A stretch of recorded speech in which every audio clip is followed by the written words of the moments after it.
9.6 billion. That's the number of people on the planet by the year 2050. 9.6 billion people to sustain, and 9.6 billion mouths to feed.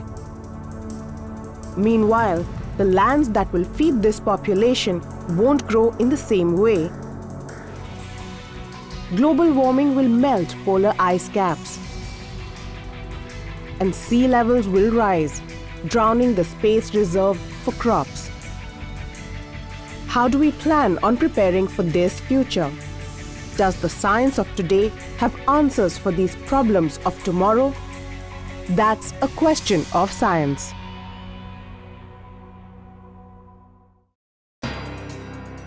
Let's fast forward to the future not too far, less than 50 years from now.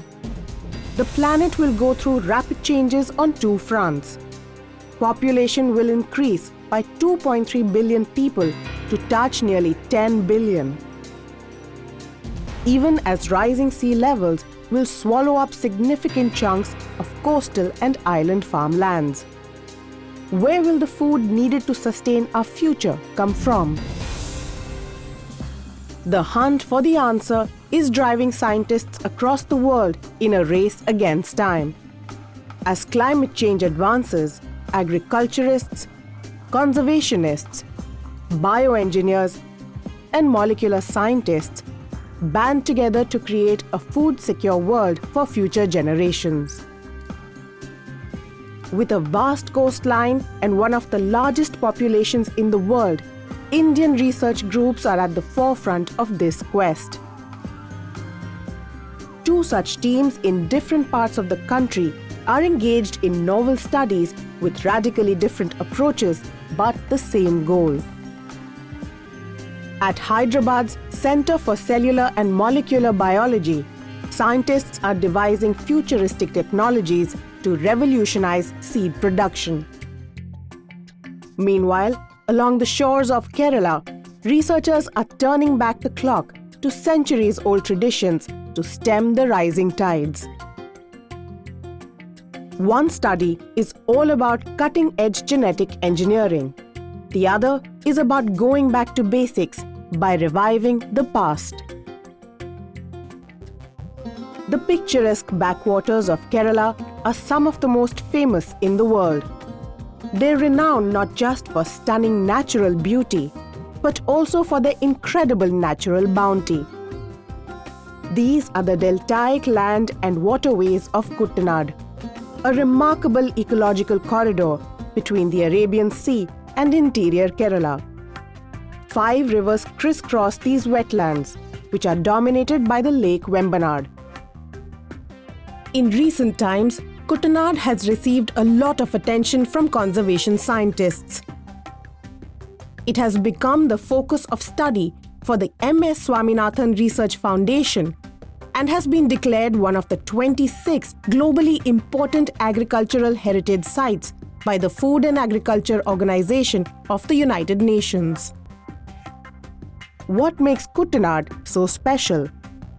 The answer is a formula that holds the key to survival in the era of climate change: below sea level farming. Kuttanad is a unique ecosystem. Here, probably this is the only place in the world where rice is cultivated below sea level, 3 to 4 meters below sea level. Our adventurous farmers, our forefathers, farmers have developed a system of farming below sea level. Kuttanad's agricultural lands span out across nearly 1.1 lakh hectares. The catch is, until a few centuries ago, more than half these lands didn't exist here at all. So the area that you see behind me, this water spread area, this is the Vembanad Lake, which forms part of the Ramsar wetland, which is an internationally recognized wetland to be conserved. So Kuttanad forms part of this Vembanad wetland system. So we are right now in one of the agriculture zone, which is called the Kayal lands. Kayal means a lake, and the land which has been formed from this Kayal is called as Kayal lands. So this area where I am standing now is a reclaimed portion of this lake. Over 2 to 3 centuries ago, the people of Kuttanad set out on an ambitious venture. they realized that the shallow tracts of the Vembanad Lake held a gold mine of silt-rich mud flats. The scientifically minded farmers wondered, what if they could isolate these fertile patches and drain the excess water? Could they perhaps use it to grow agricultural crops to feed themselves? That's when they engineered the Kuttanad technique of below sea level farming, an 18th century solution that farmers continue to use in the 21st century. The technology hinges on the concept of polders, or bund-like structures which block off cultivable land on all four sides. But executing this simple technology is no easy task. This happened with the help of huge human labors. People come in boats, they take the clay or this sand from the lake area and they fill it in the portions where they had coconut piles. You pile it with coconuts and then you fill it. So this is a process by which four sides of this polder is reclaimed from this lake. The water you see in the lake is the sea level. The water is now at sea level. So you see here the paddy land. So the separation is the bund that you have made here between the water in the lake as well as the paddy land here. Although rice paddy is a water-intensive crop well suited for below sea level farming, there is such a thing as too much water. How do Kuttanad's farmers prevent their crops from drowning? So we are now in a pump house which is there, which is an important activity happens. This is typical Kuttanad called Petti and Para. Petti means the box that you see there and the Para is the cylindrical tube that you see below. So this is a method by which water is pumped out from the paddy land to the lake. It's a 24/7 task to pump water out, and it carries on non-stop throughout the cultivation season. This is just one of the agricultural innovations that Kuttanad's farmers have made over centuries. Our farmers have not only developed a farming practice below sea level, they have also developed a myriad of varieties, myriad of plant and animal varieties suited to such a type of situation. The earliest farmers recognized the uniqueness of Kuttanad lands that are washed by both salt water from the Arabian Sea and fresh water from rain-fed rivers. This lends it an incredibly adaptable biodiversity that the farmers have nurtured and developed. Today, these species are of tremendous interest to the scientists of MSSRF, who study how they thrive in both fresh and saline environments. Farming in these regions is made possible by water management practices like bunding, operating shutters at numerous outlets that connect backwater regions with the Arabian Sea, and by the Tener Mukkum saltwater regulator across Lake Vembanad. These shutters help to regulate the flow of saline water entering into neighboring paddy fields. They also prevent flooding in paddy fields during excessive rainfall.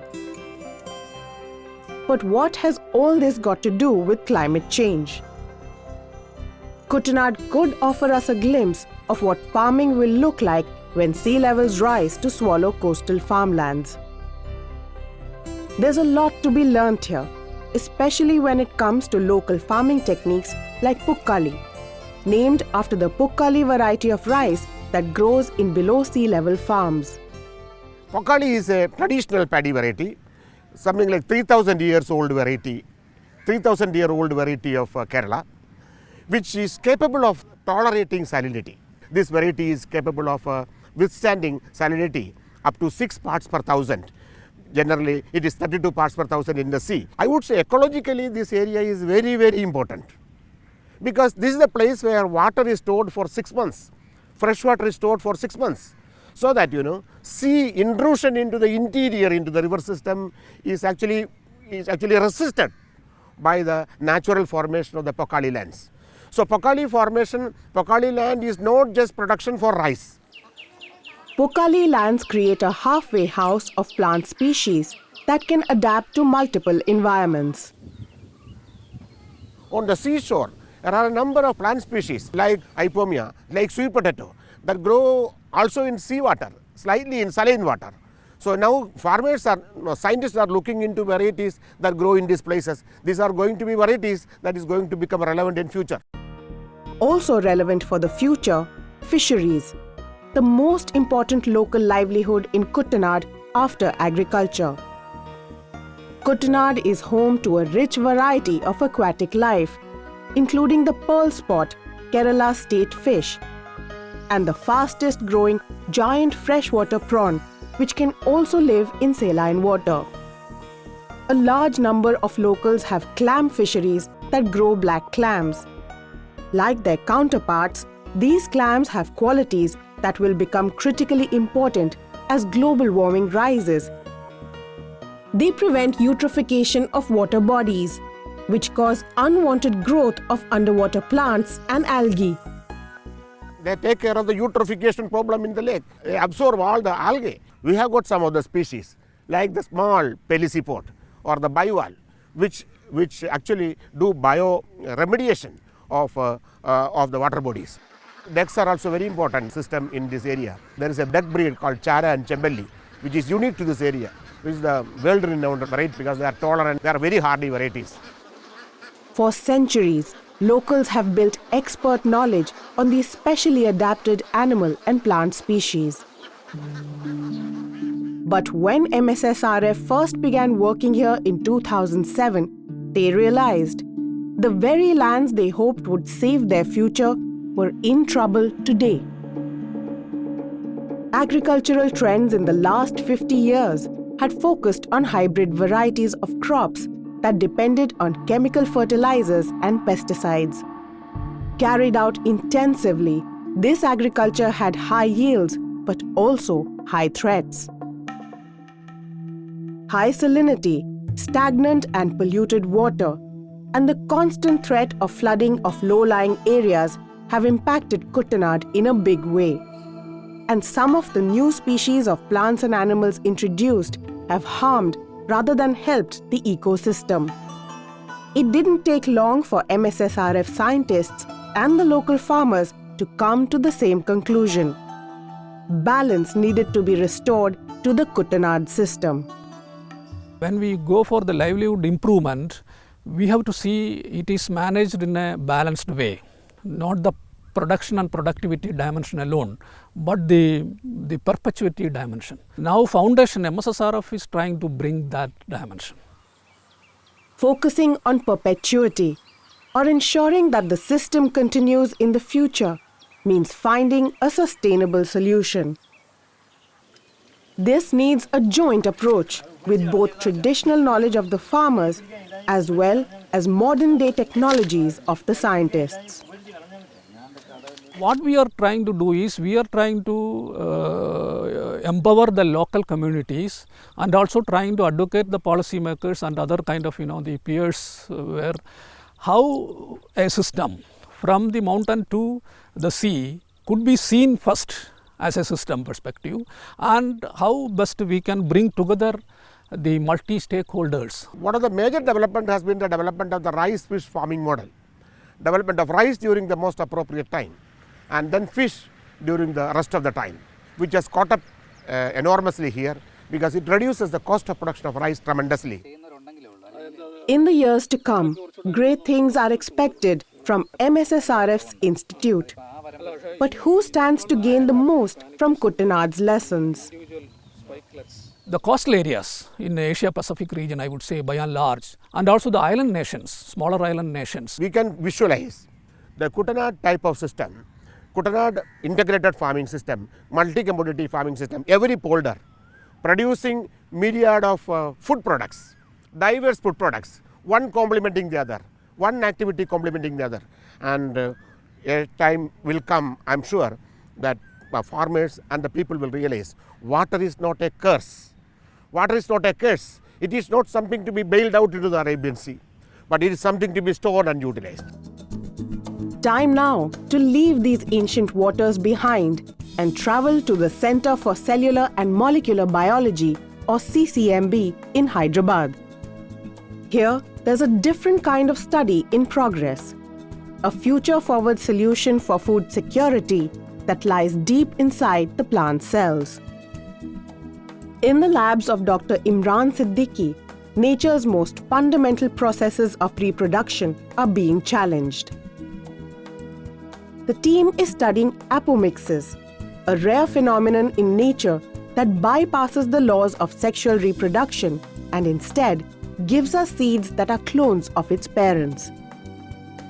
But why would one want clones of a parent plant? For this, one will have to understand the world of hybrid plants. In the 1960s, an agricultural revolution known as the Green Revolution swept across India.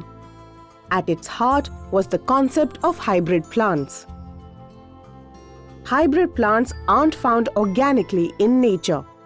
They are created artificially by scientists. These varieties combine the best features from two different plants, which are made to crossbreed into a single plant that possesses all those features. How does it work? Let's see an example. Scientists take a rice variety that has long grains and high yield, but isn't resistant to pests. They cross-pollinate it with another rice variety that may not have ideal grains but can resist pests. Since genetic traits are randomly passed down from one generation to the next, crossbreeding happens across many seasons before one can get the perfect combination of characteristics in one plant. This hybrid not only has long grains and high yields, but can also stand up to pests and diseases. Since the 1960s, these hybrids have been at the front line of India's battle against hunger. But as remarkable as they've been, in recent times, some of their fundamental drawbacks have begun to surface. The high yield that you get from hybrid works for the first generation, right? But if you take the seeds from the hybrid and then replant it out, you will not get the same high yield, okay? Because that is because many of the genetic combinations that are responsible for the high yielding property of the hybrid, these have essentially become reassorted in the next generation. This reassortment and dilution of desirable qualities has led scientists like Dr. Imran Siddiqui to ask, is there a way to ensure that seeds from hybrid crops inherit their parents' best qualities? In other words, is there a way to make seeds that grow the exact copy of their supercrop parent? The answer lies in apomixis. In apomixis is a special type of seed development in which this process of variation is avoided completely, and you get seeds which are genetically identical to the parent plant, okay, in this. And this is a relatively uncommon way of producing seeds that is found in a small number of plant species, about 400 out of the several 100,000 that are there. Apomixis is extremely rare in nature. It certainly isn't found in any of the crops that can ensure food security. And because it's so rare, it's also very less understood. We don't really understand the molecular basis of apomixis very well at all. We don't really have a grasp on really what is the core underlying mechanism by which apomixis happens. We still don't understand that very well. It's precisely this gap in knowledge that the CCMB team headed by Dr. Siddiqui hopes to bridge. But in order to understand apomixis, one must first understand how sexual reproduction happens. Sexual reproduction is the cornerstone of natural evolution in living species. It's the way in which traits from two different individuals get randomly mixed to make a brand new individual. At the molecular level, cells which undergo fertilization to create a brand new individual are called germ or sex cells. You may know them as egg cells in females and sperm cells in males. The key to apomixis lies in how these cells are made. So how does that happen? Germ cells are produced in special male and female reproductive organs in plants and animals. Each germ cell contains a mix of traits from both parents. This is assured by a process of cell division called meiosis. It's during meiosis that chromosomes from both parents come close together and overlap along their lengths within the cell nucleus. There's an exchange of DNA and the formation of new chromosomes that contain a random mix of traits from both parents. At the end of meiosis, 4 germ or sex cells containing the mixed traits are produced, ready to undergo fertilization. Scientists like Dr. Siddiqui study the mechanics of meiosis closely in a bid to eliminate the stage that mixes genetic traits. What would that result in?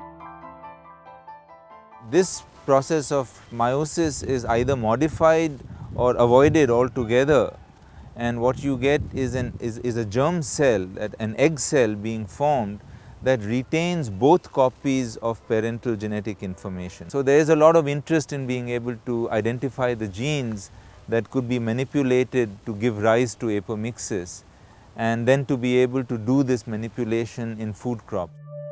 In order to manipulate the genes that govern meiosis, the lab first has to locate and identify them in the plant's DNA or genome. This is done through a technique called mutagenization. The idea behind this is that you are actually throwing stones at the genome of a plant. You are trying to sort of knock out, different genes at random, all right?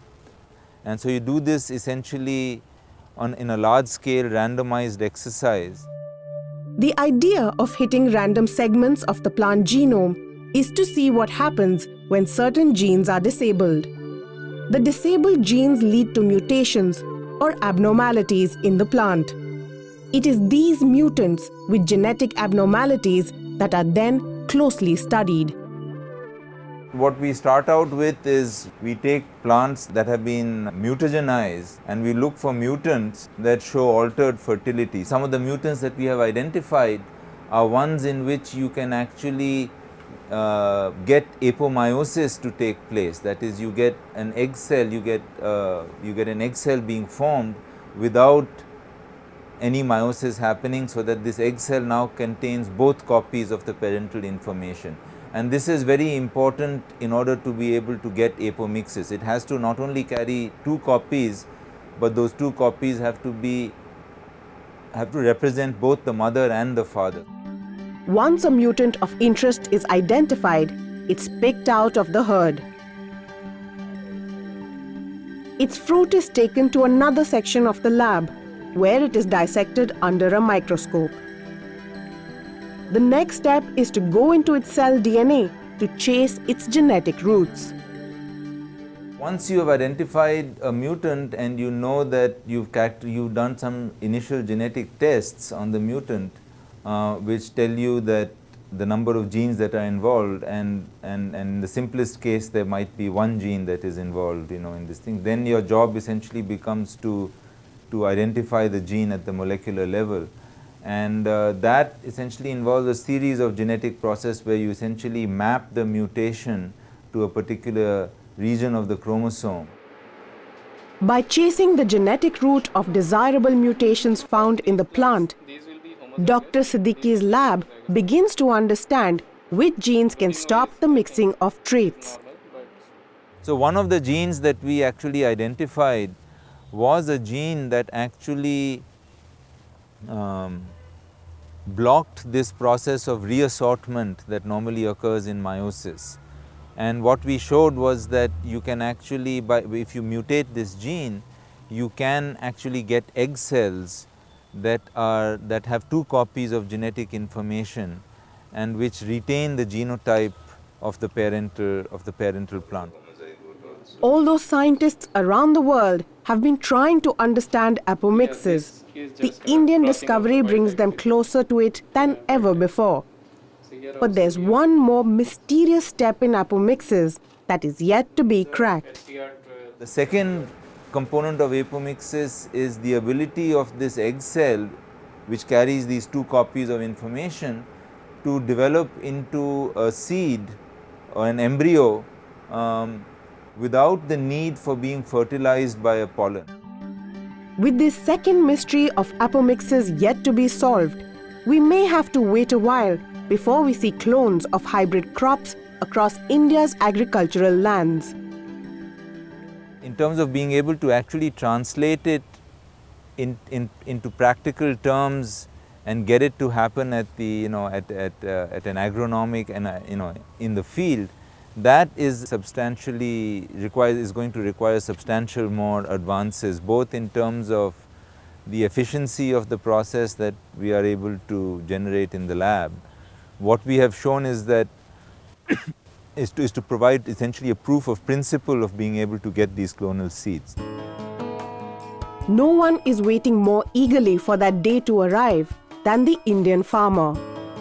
He would no longer have to buy expensive hybrid seeds every season and would become self-reliant in seed production.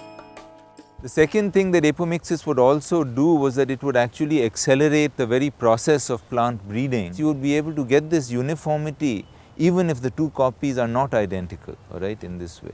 So the plant breeder does not have to go through many cycles of crossing and breeding to be able to get the uniform characters that he wants. Two scientific approaches, both radically different but with the same goal: to build a food-secure world for our coming generations. And although no one can stop the march of climate change, thanks to a combination of ancient wisdom and futuristic science, the next era of Indian agriculture is in safe hands. If you'd like to share your feedback on today's program, please send your suggestions and comments to Vigyan Prasar, C24, Qutub Institutional Area, New Delhi 110016, or you can mail us at info@vigyanprasar.gov.in.